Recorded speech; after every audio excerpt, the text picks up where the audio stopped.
रत्नाकर गुट्टे काका मित्रमंडळ पूर्णाचे शहराध्यक्ष तथा माजी नगरसेवक मुकुंद भोळे यांचे पूर्णा तहसील कार्यालयासमोर जनतेच्या विविध प्रलंबित मागण्या घेऊन आमरण उपोषण।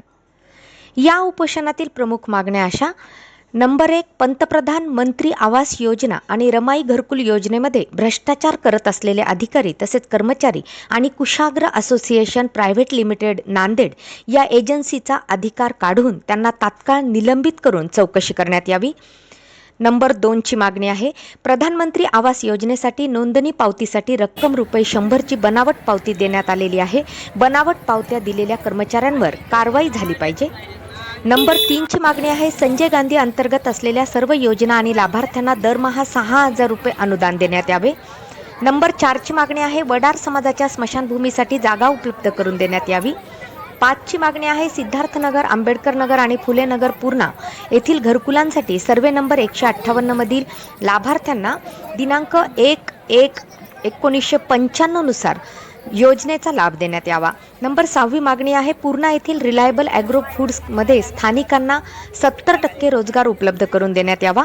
अशा प्रलंबित मागण्या घेऊन पूर्णा तहसील कार्यालयासमोर उपोषणास आमदार डॉक्टर रत्नाकर गुट्टे काका मित्रमंडळ पूर्णा शहराध्यक्ष संजय गांधी निराधार समिती अध्यक्ष तथा नगरसेवक नगर परिषद पूर्णा मुकुंद विठ्ठलराव भोळे आणि वडार समाज शहराध्यक्ष अर्जुन मुदळकर हे बसले असता त्यांना पाठिंबा देण्यासाठी उत्तमराव ढोणे पाटील सरपंच, छगनराव मोरे, व्यंकटराव मोरे, ॲडव्होकेट स्वप्नील जमदाडे, ॲडव्होकेट घनश्याम डाखोरे तसेच प्रहार अपंग क्रांती संघटना अध्यक्ष किशोर सूर्यवंशी आणि सर्व दिव्यांग पदाधिकारी बांधवांचा जाहीर पाठिंबा दर्शवून आपला सहभाग नोंदवला।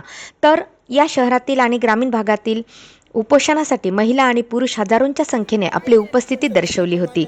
सायंकाळी 4:30च्या सुमारास पूर्णा तहसीलदार माधवराव बोथीकर, नायब तहसीलदार प्रशांत थारकर, नायब तहसीलदार मस्के साहेब, तलाठी गणेश गोरे, पूर्णा नगर परिषद सीओ प्रतिनिधी गायकवाड, BDO मयूरकुमार अंदेलवाड या सर्वांनी मिळून समाधानकारक पत्र देऊन 15 दिवसांचा कालावधी घेऊन उपोषण मागे घेण्यास विनंती करून उपोषणकर्त्यांना पाणी पाजून उपोषण सोडवले।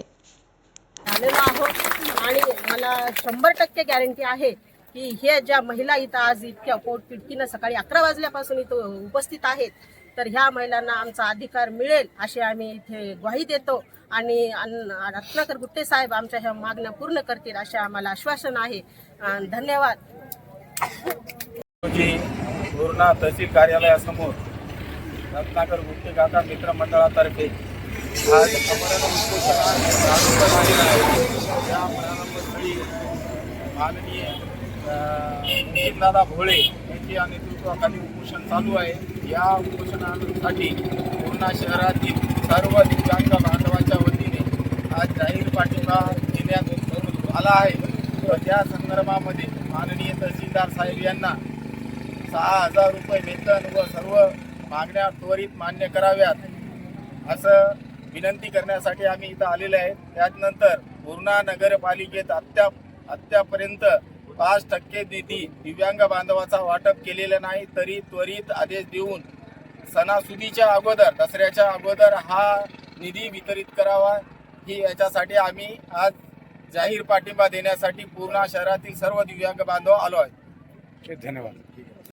दखल घेऊन सर्वांना सांगण्यात येते की पूर्णा शहरामध्ये रमाई घरकुल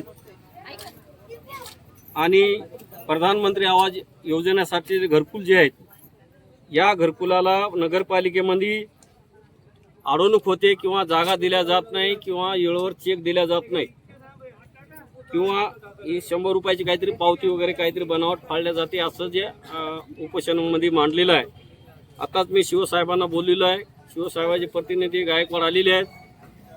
उद्याच नगरपालिकेमध्ये सगळ्या स्टाफची आणि रेकॉर्डची बैठक घेणार आहे आणि 15 दिवसामध्ये हे नगरपालिकेचे पूर्ण जे सॉर्ट आउट विषय आहेत शिवसाहेब पूर्ण निकाली काढणार आहे। हा एक मुद्दा झालेला आहे। त्याच्यानंतर या हड्डी कारखान्यामध्ये बरेच आपले रोजगार आहेत, 2-2 महिने काम केलं पण पेमेंट नाही किंवा त्याला कमी पेमेंट देण्यात आलेलं आहे, रोखण्यात आलेलं आहे। त्या हड्डी कारखान्याच्या मालकाशी आपण आताच बोललेलो आहे। उद्या तहसील कार्यालयामध्ये ते येणार आहेत आणि भोरे साहेबांसमोर चर्चा करून त्याचा मार्ग आम्ही पूर्ण करणार आहे। त्यानंतर वडार समाजासाठी स्मशानभूमी नाही, पूर्णा शहरामध्ये वेगळी स्मशानभूमीची मागणी या निवेदनातून केलेली आहे. याची दखल घेऊन आम्ही इंडिपेंडंट एक स्मशानभूमीचा लोकसंख्येचा वर्ग विचारात घेता किती स्मशानभूमी द्यायची आणि कुठं द्यायची आहे, नगरपालिकेकडून रितसर पत्र घेऊन सन्या या स्मशानभूमीचा मार्ग आम्ही तुम्हाला करून देणार आहे.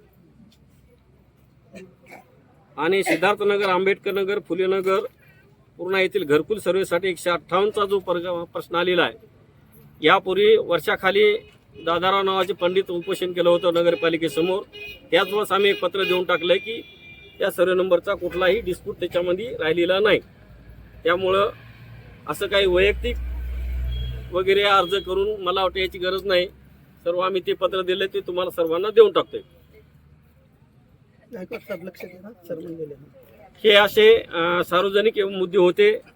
या सार्वजनिक मुद्द्याची दखल घेऊन आज या ठिकाणी मी उपोषणकर्ते जे मुख्य मुकुंद विठ्ठलराव भोळे यांना असं प्रशासनाकडून विनंती करतो, हे मुद्दे जे आपण आता जे रेकॉर्ड केलेले आहेत त्याप्रमाणे प्रशासकीय कारवाई करून शक्य तितक्या लवकर आम्ही देणार आहोत. तर याचं उपोषण त्यांनी इथे थांबावं अशी त्यांना मी प्रशासनाकडून विनंती करतो.